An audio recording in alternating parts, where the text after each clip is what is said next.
konflik. Yang pertama adalah manusia dengan harimau. Konflik manusia dengan hewan liar, terutama harimau Sumatera di akhir tahun 2019 lalu menjadi peringatan bagi masyarakat bahwa habitat harimau mulai terganggu.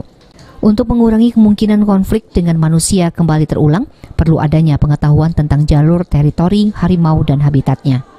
Saat dijumpai di acara Lokakarya Penanggulangan Konflik Manusia dan Satwa Liar, Kepala BKSDA Provinsi Sumatera Selatan, Kenman Suhepti, menyampaikan selama habitat harimau masih terganggu, maka kemungkinan untuk terjadi konflik masih akan tinggi.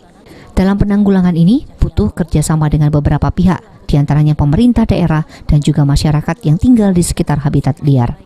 Kenman menambahkan, untuk pemanfaatan hutan bukan tidak diizinkan, namun harus memahami kondisi habitat satwa.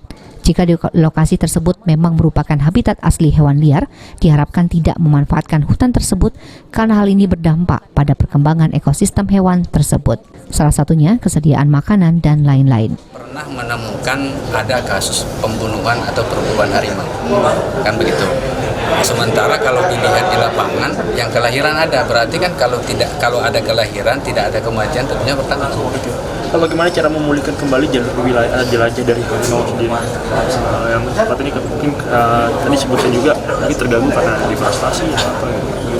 Yang pertama yang jelas kita lakukan identifikasi di mana saja sih sebenarnya lokasi harimau yang masuk teritori harimau, wilayah jelajah harimau.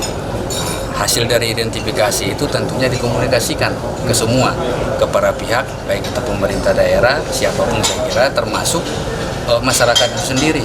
Nah, dan di situ dibuat komitmen, kalau misalnya itu merupakan tempat harimau, alokasikan buat harimau. Ya kan?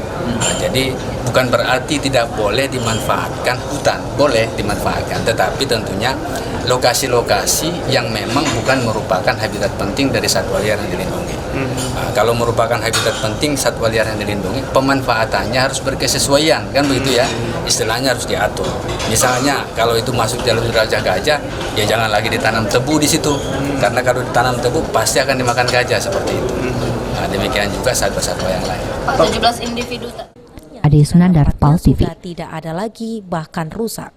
Dirinya juga berharap dengan peran serta pemerintah daerah